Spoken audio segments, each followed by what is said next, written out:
Assalamualaikum warahmatullahi wabarakatuh. Mari kita awali kuliah kita dengan membaca doa, berdoa mulai. Amin. Semoga diberikan kelancaran, kemanfaatan dan tambahan ilmu untuk kita semuanya. Ini materi tentang jenis-jenis sistem informasi yang pengembangan atau penambahan dari materi yang sudah saya berikan, saya upload di Spada atau di e-learning. Artinya ini ada tambahan ataupun di luar materi yang sudah saya upload di e-learning agar Anda lebih mengenal dan mengetahui sebelum lebih jauh tentang mengelola apa itu informasi dalam perusahaan, sistem informasi dalam perusahaan, maka kita kenal jenis-jenisnya gitu. Suatu saat jika Anda akan membuat atau merancang, mendevelop sistem informasi, Anda tahu bahwa ini adalah jenis sistem informasi apa dan digunakan untuk apa, kebutuhan datanya seperti apa. Kita mulai yang pertama. Harapannya nanti Anda akan bisa menjelaskan berbagai macam sistem informasi beserta kegunaannya. Klasifikasi informasi, sistem informasi, pengelompokan atau jenis-jenis didasarkan pada level organisasi atau tingkatan organisasi ya. Kita tahu level-level atau tingkatan organisasi adalah bisa tingkat manajer tingkat atas, menengah, operasional, atau pengelompokan lain bisa sistem perorangan, kelompok ataupun enterprise, itu juga bisa. Kemudian pengelompokan berdasarkan area fungsional atau departemen-departemen yang ada di perusahaan, yang fungsional area. Ini bahasa sebenarnya serapan dari bahasa Inggris ya, tapi kalau dalam bahasa kita di Indonesia ya departemen kalau dalam bahasa kita. Kemudian dukungan yang diberikan, kemudian sistem informasi dikelompokkan berdasarkan aktivitas manajemen dan arsitektur sistem informasi. Mungkin tidak semuanya nanti akan kita jelaskan, nanti karena kita upayakan ya 10 menit waktu kita untuk menjelaskan ini ya, nanti bisa disambung atau di berikutnya. Kita lihat yang pertama, sistem informasi menurut level organisasi. Satu, ada sistem informasi departemen. Contohnya adalah sistem informasi SDM, karena departemen dalam industri kan banyak ya. Ada sumber daya manusia, ada manufaktur, ada keuangan, ada pemasaran, ada penjualan, akuntansi dan sebagainya. Maka itu semuanya bisa dibuat sistem informasi, sehingga tidak usah khawatir bahwa kita itu akan kehabisan tema tentang peluang-peluang di sistem informasi, karena hampir semua departemen di dalam perusahaan itu bisa kita buat sistem informasi. Ini yang tingkatannya atau levelnya adalah departemen. Untuk level yang tingkatannya perusahaan atau industri, maka ada enterprise information system. Nah, contohnya di sini ya ini bisa industri ya, atau contoh lain kalau di kita itu karena kita jasa ya sistem informasi perguruan tinggi. Kemudian ada sistem informasi yang digunakan antar organisasi atau antar industri atau antar perusahaan. Contohnya apa? Contohnya e-commerce. Ini melingkupi kerjasama, pembagian, sharing data, pelaporan dan lain sebagainya itu antar perusahaan. Misalkan dari perusahaan dan supplier ataupun dari perusahaan ke stakeholder atau konsumen. Ada klasifikasi lain ya, menurut sistem klasifikasi menurut Krungke ya, klasifikasi menurut Krungke ya, yang dimaksud dengan level organisasi itu adalah sistem informasi pribadi. Contohnya baik sekali, pekerjaan-pekerjaan yang dilaksanakan secara pribadi.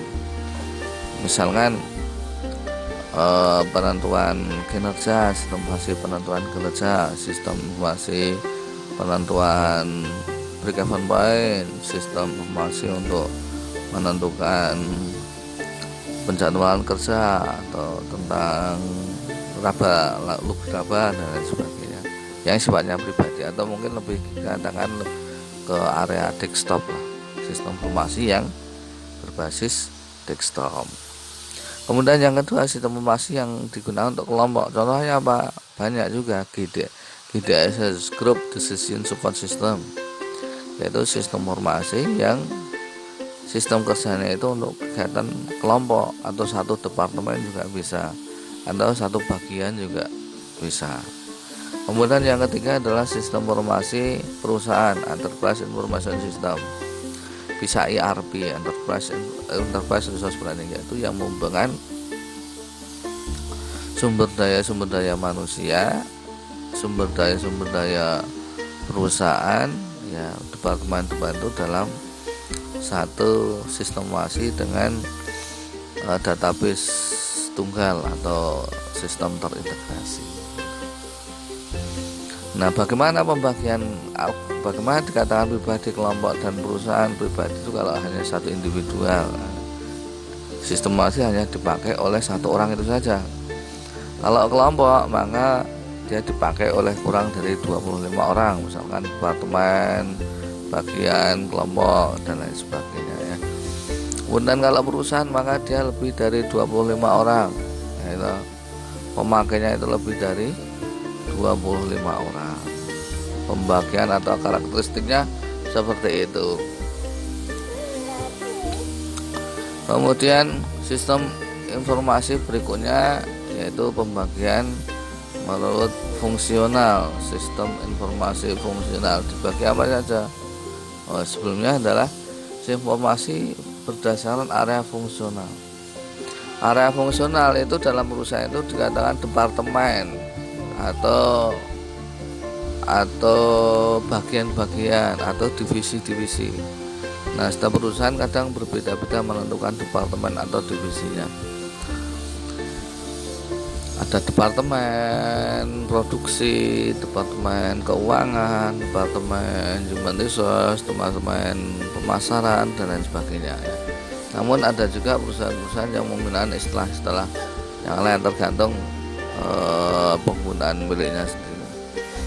Nah, kemudian sistem informasi fungsional adalah ditujukan untuk memberikan informasi bagi kelompok orang yang berada pada bagian tertentu dalam perusahaan. Ini beberapa yang kita kenal sistem informasi fungsional, ya.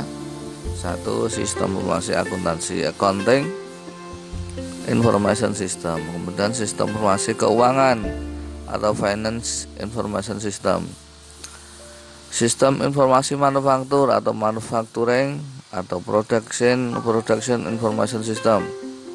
Sistem informasi pemasaran, marketing information system. Dan sistem informasi sumber daya manusia atau human resource information system. Apa beda ke akuntansi dan keuangan? Ini yang penting nih, agar Anda tahu. Kalau akuntansi itu lebih kepada pemrosesan transaksi, ya. Kalau sistem informasi keuangan itu lebih kepada cash flow atau laporan atau aliran keuangan perusahaan. Kita bahas satu-satu, ya. Sistem informasi akuntansi adalah sistem informasi yang menyediakan informasi yang dipakai oleh fungsi akuntansi atau departemen akuntansi dan mencakup semua transaksi yang berhubungan dengan keuangan dalam perusahaan. Sehingga sistem informasi ini lebih kepada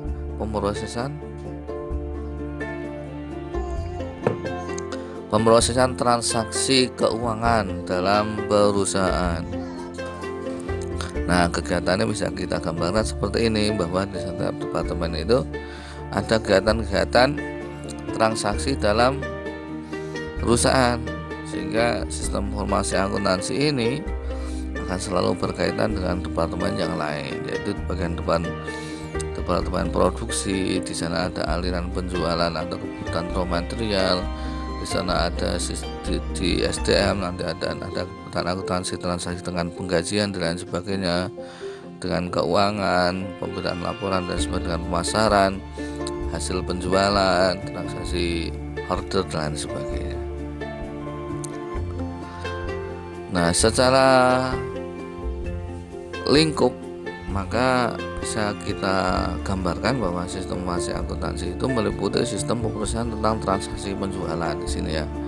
Di sini kemudian sistem pemrosesan transaksi pengeluaran dan penerimaan kas, sistem pelaporan dan pemrosesan buku besar, sistem pemrosesan transaksi pembelian, dan sistem pemrosesan transaksi penggajian. Lebih detailnya bisa kita lihat di sini, misalkan di sistem pemrosesan transaksi penjualan maka di sana ada pengolahan pesanan penjualan, kemudian tagihan dan pemberian analisa terhadap hasil penjualan. Ya, saya kira itu dulu, nanti kita lanjutkan di bagian atau sesi berikutnya. Assalamualaikum warahmatullahi wabarakatuh.